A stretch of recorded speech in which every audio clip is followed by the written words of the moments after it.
I'm Jason Lewis, and I've just completed a 13-year circumnavigation of the world just using human power called Expedition 360. Left England in 1994 and just got back about 6 months ago back to the Greenwich Meridian line here in London.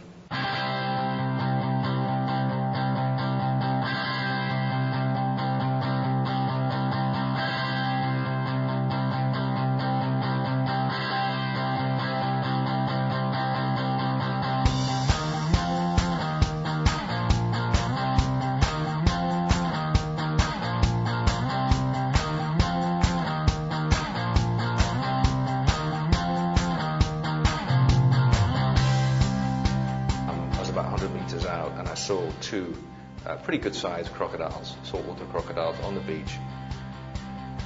They saw me then. They slipped into the water, and I could see them swimming underneath my kayak, like two sort of large torpedoes. And I thought, that's great. They've been frightened off by my approach, and they're going to bugger off, like most animals will if they get the chance to get away from humans.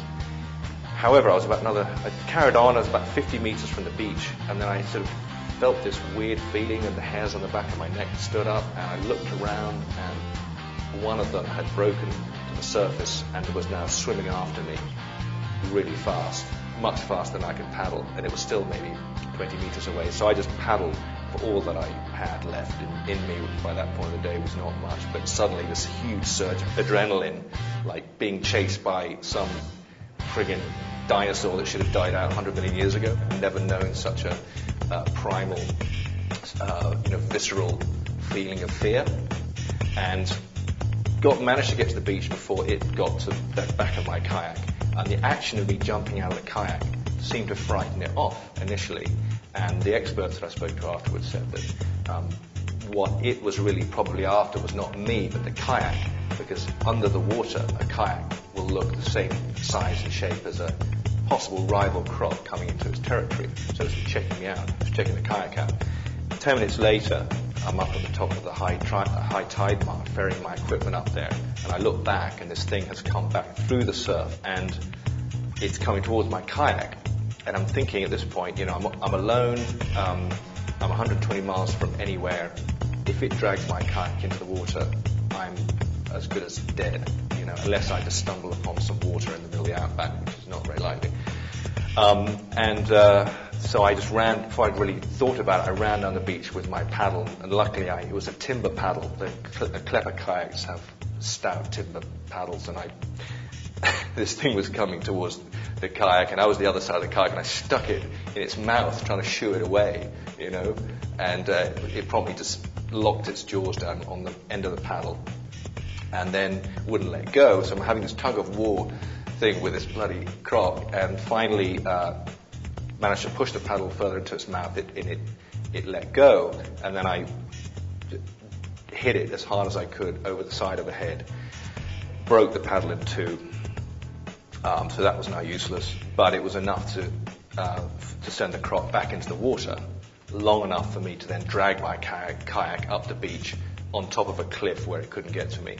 And then the whole night I was sleeping up there and watching these two orange eyes swimming back and forth just offshore. And I was being eaten to death by mosquitoes as well, because I'd forgotten to bring a tent. And but knowing that at least while I'm on top of the cliff, the croc can't get to me because crocs can't climb. So that was then the start of our overland Australia leg. From that point, from the beach there, and so it's then cycled. I think it was about a little under 3,000 miles through the outback on mountain bikes to hit this antipodal point, the other side of Alice Springs. And this was a very different leg because I actually had 4 or 5 teenagers at any one time on this leg. They were also on bikes. Had 2 professional teachers.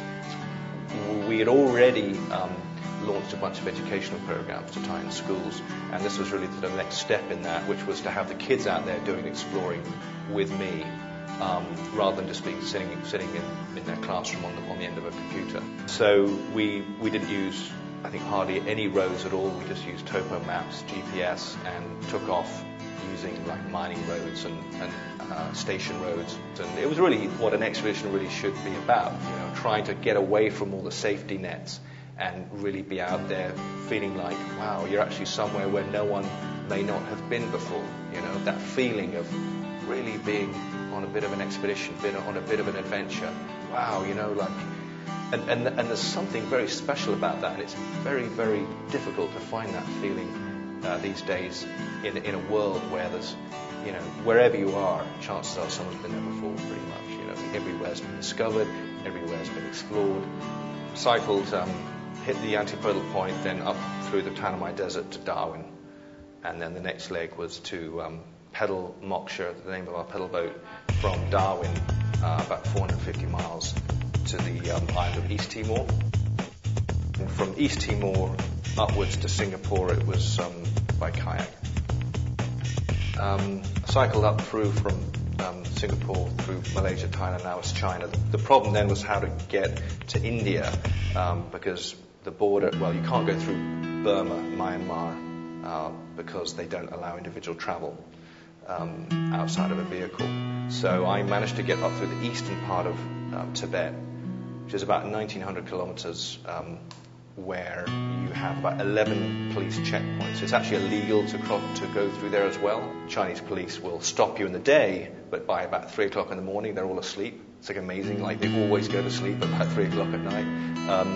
And so I would get to one of these border checkpoints, take off my sandals and creep to where the guardhouse was in my bare feet and make sure they were asleep, and then tiptoe back to my bike and then cycle through as quietly as possible. And no matter what happened, it's like every single time it seemed just at the critical moment, this whole pack of dogs would appear from nowhere and like bark like hell, and I'd just end up having to hightail it as fast as possible through this checkpoint.